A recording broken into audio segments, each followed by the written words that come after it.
Chambre Noire présente Téléski qui croyait prendre de Florian Denisson. Lu par l'auteur.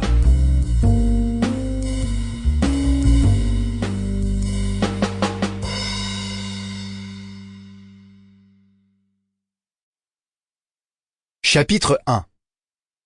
À Courchevel, la saison de ski était bel et bien terminée. Les commerçants locaux ne voyaient presque plus de cartes Infinity passer, et les puissants véhicules allemands avaient fait place aux marques françaises du Pékin moyen. Toutes les fortunes ne s'étaient cependant pas fait la malle, car il restait toujours à l'année ceux du coin qui avaient su faire fructifier l'or blanc en héritant des terrains de leurs grands-parents, et les autres, un peu moins du coin, qui avaient profité de la manne financière qu'offrait une pareille station des Alpes. Anna, pas du tout du coin, n'avait donc plus besoin de s'occuper des chalets de location saisonniers et son travail consistait désormais exclusivement à faire le ménage dans 2 propriétés luxueuses de Guillaume Verdanet, l'enfant du pays. Comme tous les matins, elle passa la clé magnétique devant le dispositif à l'entrée du domaine, suivit le petit chemin pavé jusqu'à la maison, bifurqua en direction des garages et entra par la porte de service. Pas de bip caractéristique. L'alarme n'avait pas été enclenchée. Monsieur devait être présent.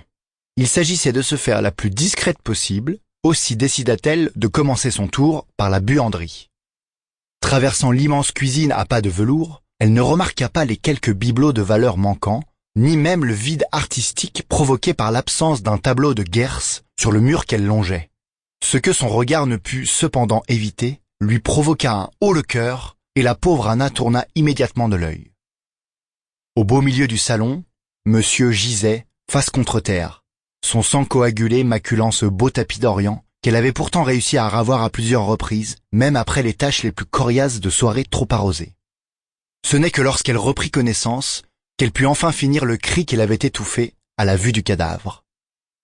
Les mains de son employeur étaient attachées dans son dos et son visage tuméfié portait les stigmates de lutte violente. C'est grâce aux séries télévisées du dimanche après-midi qu'elle réussit à en venir à de telles conclusions. Mais les conclusions, il valait mieux les laisser à la police, et elle se devait de l'appeler au plus vite.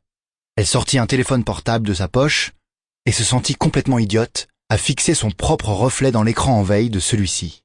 « C'est quoi le numéro de la police ?» pensa-t-elle. Il y a quelques années, en Russie, elle aurait naturellement composé le 02.